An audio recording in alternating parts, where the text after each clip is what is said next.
Ryan, obviously the battle, the line of scrimmage is important in any game. I'm curious, when you look back at the film, what you saw on both sides of the ball. Statistically, 1 sack, some holding penalties, some pressures, but from your vantage point, what was kind of the overall perspective of that on both sides of the ball? Kind of a mixed bag. I think there was some really, really good plays. We celebrated those in the champions meetings, guys finishing guys, 7, 8, 10 yards down the field. Some really good stuff. There's a couple movement plays where we got our hands outside, got us behind the chains. It was kind of the first time we saw some movement in the Penn State game, but there was some movement there. And so, we just got to do a better job of handling it. On defense, I thought, again, we moved the ball moved the line of scrimmage pretty good up front. And so, it was really good, but there was also a bunch of things that we would teach off of that we could get better from. And Urban used to preach balance offensively, passing and rushing. Right now, you guys are clearly a bit more heavy on the passing game, but with the talent you have there, is that acceptable, or do you need to get that running game going a bit more to be that more balanced attack that teams want to be? I don't know. To run for more than 200 yards, I don't know how much more we need to rush than that. And 200 yards rushing is a pretty good day. All right, we'll go next to Stephen Means from Cleveland.com. Stephen. Hey, Ryan, can you just talk about the development you've seen out of Jeremy Ruckert and some of the versatility he gives you in some of the ways you were using him on Saturday? Yeah, Ruck's done a good job in the run game. First off, he's finishing guys. He's getting a bunch of knockdowns. I thought his perimeter blocking in the Penn State game was really good, so he's done that. And then he's made some plays in the red zone for us. And so is Luke. It's the two of them. And so 12 personnel has given us some things that we feel like we can attack teams with, and it's their versatility that really helps us. The ability to do a good job in the run game, but then also make plays in the pass game. So it's been a weapon for us, and hopefully we can continue to build on it. Thanks. All right, we'll go next to Dan Hope from 11 Warriors. Dan. Hey, Ryan, are you concerned at all that you're now 3 games into the season and a lot of your backups still really haven't gotten much opportunity to play? Yeah.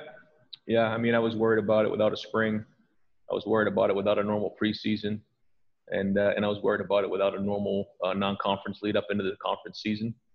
So, yeah, it's something that there's a lot of reps that just haven't been had by our younger players. And I think you saw a little bit of that on Saturday night. So we're just going to have to keep building with it and grow and teach now that there's some stuff on film. You had mentioned that you wanted to get those guys in if the third quarter started better. Kind of in your mind, what needs to happen in the game? How far ahead do you guys need to be on the scoreboard for you to feel comfortable taking guys like Justin Fields out? Yeah, it's a good question. We thought about doing it at halftime, up 35-3, and just decided that you just never know what's going to happen. And so we just decided to we're hoping to get one more score there just to start off the second half. Didn't happen. And then it just kind of, we just kind of were flat there for a little while. So we never quite got to where we wanted to be. They got the special team score, and then, never happened the way we wanted it to. So a little disappointed there, but definitely something to work on and teaching moments there for our guys. All right, we'll go next to Austin Ward from Letterman Row. Austin. Ryan, it seemed like Trey was maybe hitting his stride there in that drive in the fourth quarter. What have you thought for the most part about the way he's played and acclimated into the offense? It's probably not easy given some of the time he missed and coming in as a transfer. Yeah, no, it's a good point. I think that he's getting better with each opportunity, but like you said, it's been a while since he's played, and he didn't have the spring in the preseason. So he's similar to some of the other guys, but I think he's gotten better as he's had the opportunities. So hopefully he can continue to make the next step as we get into the next few games. I know that the availability report is Friday, but do you think he would have been able to go back in the game on Saturday night or practice this week? I know that you will wait and see, but I'm just trying to get a feel for how serious that might have been. Yeah, we plan on having him for practice this week, but we'll just see how it goes as the week goes on. Thanks, Ryan. Yep. All right, we'll go next to Bill Landis from The Athletic. Bill. Hey, Ryan, some of the throws that Justin's made, especially this year, but going back to last year too, where he's either changing his arm angle or he's throwing off platform while moving. I'm just wondering how his background as a baseball middle infielder might help him do some of that stuff. Like, do you think that helps him when he's doing those kind of throws? I don't know. I don't know what it goes back to. I know that he played multiple sports. That always helps when you're a quarterback. I think it helps with your spatial awareness and intelligence. I think there's something really to be said for that. And I think the only way to do that is to play multiple sports. You can see things develop. You can anticipate body movement, body language. And I think that's really important. I think that has a lot to do with, like you said, his anticipation, the way that he can see things happening downfield. But the thing I was the most impressed with in that game was his poise and posture in the pocket. Those two plays where there were actually free rushers coming, and he made the guy miss. And usually he kind of get right into scramble mode, but he just kind of slid real calm in the pocket, something that we've talked about a lot and worked on, kept his poise, and then delivered the ball a couple times. So I thought that was really good. And it's just something that, he's obviously gifted, but he's improving each week. And I think you're seeing that on Saturdays. And I know he's not the first quarterback to be a former baseball player, and I think there's some mixed feelings on quarterbacks coaches on that. How do you think that might help just generally? I saw Bruce Arians once said he'd like to coach that out of guys because he's worried about them blowing out their elbow because the mechanics are so different. But do you think it can help if you have a baseball skill set throwing the football? I mean, anytime you're doing any type of rotational sport, I think it helps with sequencing and timing. Whatever it might be, Drew Brees is a really good tennis player. Tony Romo and some of these guys are really good golfers. They understand sequencing, and whether it's throwing a baseball or throwing a football or swinging a golf club or swinging a baseball bat, the timing and sequencing is really how you throw the football really well. And he's done that. He's played some rotational sports, and I think that really helps with him understanding how it works, because it's not just having a strong arm. That has nothing to do with anything. What it is the timing in which you are able to snap your hips and deliver the ball, and that's something I think makes sense to him naturally. Thanks. Yep. All right, next up, Bill Rabinowitz, Columbus Dispatch. Bill.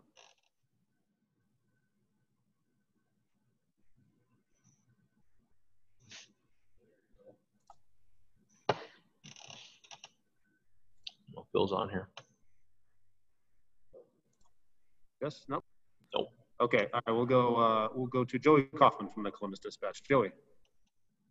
Ryan, how as far as the kicking game goes, how close was Blake to being available last weekend? And what did you just make of Jake's debut as far as he didn't get to kick a field goal at all, but as far as kind of the extra points and how he was able to step in there? Yeah, Blake's, just still taking it day by day. So we'll see how it goes this week. But I thought Jake was good. I thought the ball came up, which was good to see.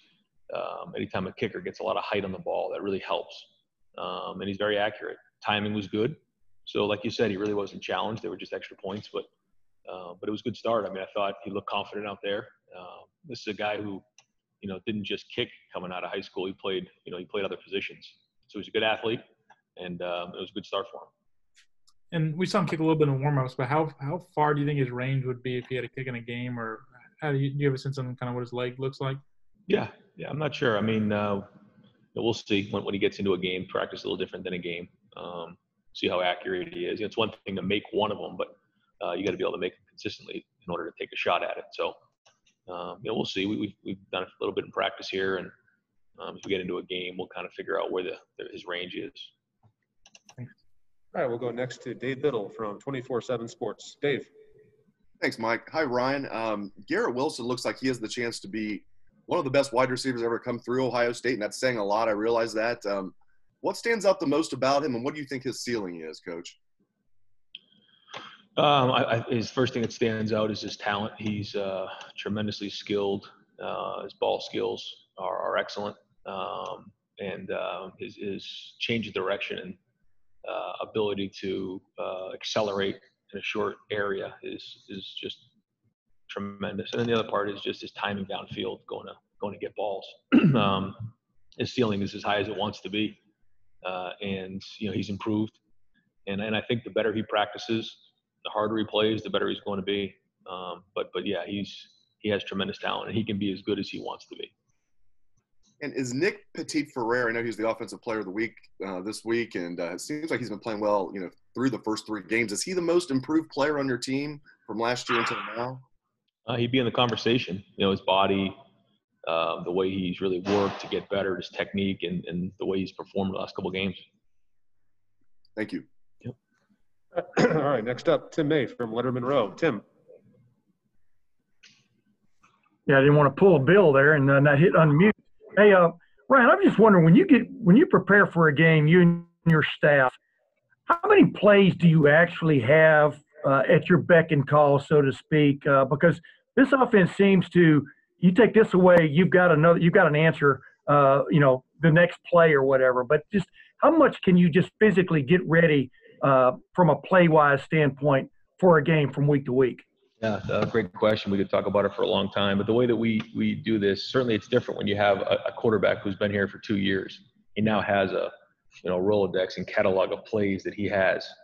So the way that, we really do it is we have our core concepts that we just rep, that really we feel pretty confident calling at any time, even if we haven't practiced it much that week, if we need it based on what we're seeing. And then we have game plan things that we have specific for that opponent. And then, like you said, based on what we're seeing, we try to adjust from there. And, I would say it's rare that we're going to get exactly what we expect. Yeah. Yeah, you're going to get something different, and so you have to be able to adjust is, the point. Yep. Yeah, and you got Justin out of the pocket quite a bit last week because it was clear what was going on in the middle of the field sometimes. Was that the plan or all the way along, or was that just something you adjusted to as the game went on?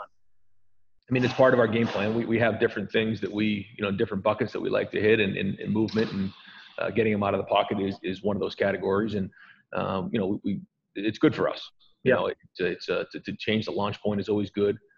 We do a decent amount of dropping back. So anytime you can move that launch point, it just helps with the rush. It helps with the line a little bit. It extends routes. And then Justin out in space is always a good thing. So it's definitely part of our attack. Thanks, man. Yep. All righty, we'll go next to Doug Lamarice, Cleveland.com. Doug.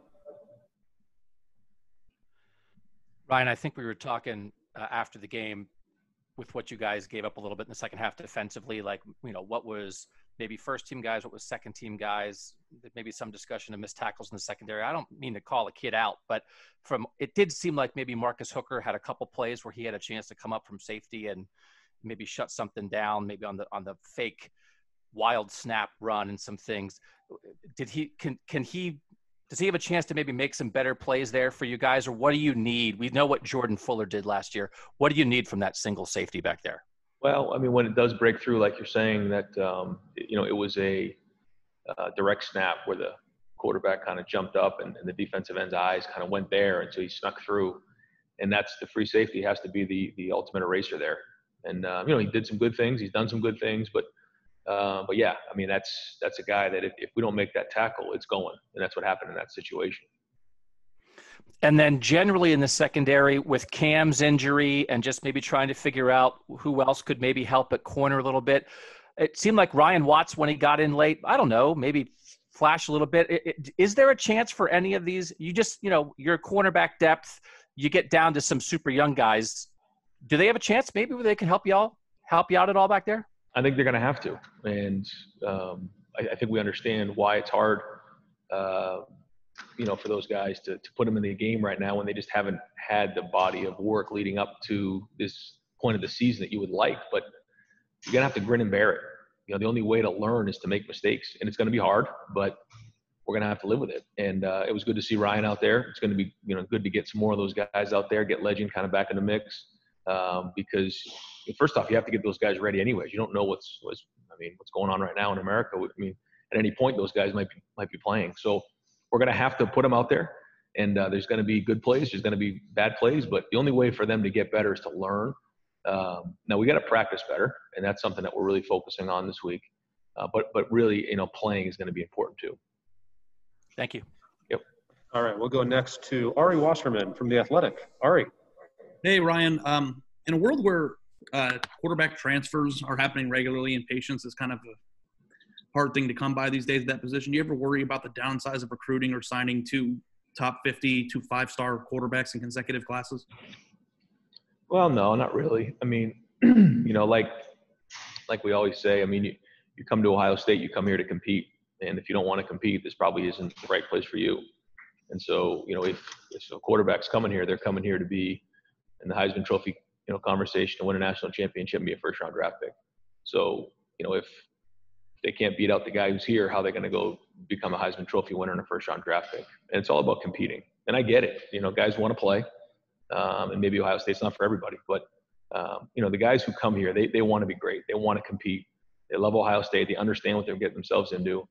And they come here to compete, and they're going to do that. And it isn't always, going to always be one quarterback playing either. You just never know how it's going to shake out. A few years ago, it took three guys to win the national championship. So the other part of it is you get a chance to develop here. And, what I think is the best passing offense in the country. And you're learning about drop back passing. You're learning about progressions. You're learning about protections and all those type of things. And I think that's one of the big reasons why these guys love being here as a quarterback. Is it ever something that you think about or talk about with you and Corey and the recruiting staff about just ever trying for the sake of continuity to intentionally sign a backup quarterback? And if you do sign the 5-star, which you guys have done pretty regularly, are they aware that in the next class that could happen again? Yeah, not really. I think I totally have thought about it, totally have talked about it. But if someone's coming here to be the backup, they're probably not going to make it anyways because of what we just talked about. You know what I'm saying? Like if they're coming here, they're coming here to play. And we want guys who want to play. And so I know what you're saying. It makes sense. It's not realistic, not that I can find. And but it's always a concern because only one quarterback plays. Thanks, Ryan. Yep. All righty, we'll go back to Bill Rabinowitz from the Columbus Dispatch. Bill. All right, sorry about that. It went through for hockey. It must be football allergic or something. I don't know. I don't know that many people would have thought this going into the year, but it looks like toughest stretch of the year might be these next 2 weeks with Maryland and Indiana. What are your thoughts on that? Would you take from Maryland's win over Penn State, which is pretty dominating? A lot of confidence, playing really well. They did a great job on the perimeter. They got some really good young DBs, and they got them off schedule. They got them kind of out of rhythm. I watched the film Penn State on our clips. I don't know how many plays they had, but it was 102 on ours, which was like, whoa, 102 plays. And so they competed. They played well. He's got some different guys in there, some transfers. He's upgraded the talent there, so I thought that was really good. And then Tua's playing with Taulia's playing with a lot of confidence, and he's got some really good receivers there. So they're in Coach Loxley's doing a good job putting them in the right position. So they're dangerous right now. They just really played well against Penn State.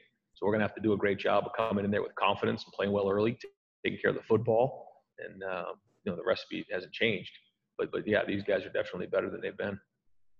And just after watching the video again, are you guys where you want to be after Game 3? It's obviously a strange year, but are you kind of you're never satisfied as a coach, but are you content with the progress and where you are generally? Well, when you say are we where we want to be, we are in terms of being 3-0. And if you were to say, where you're going to be at this, 2 months ago, if you were to say we're going to be 3-0, I would have taken it, obviously. You know what I mean?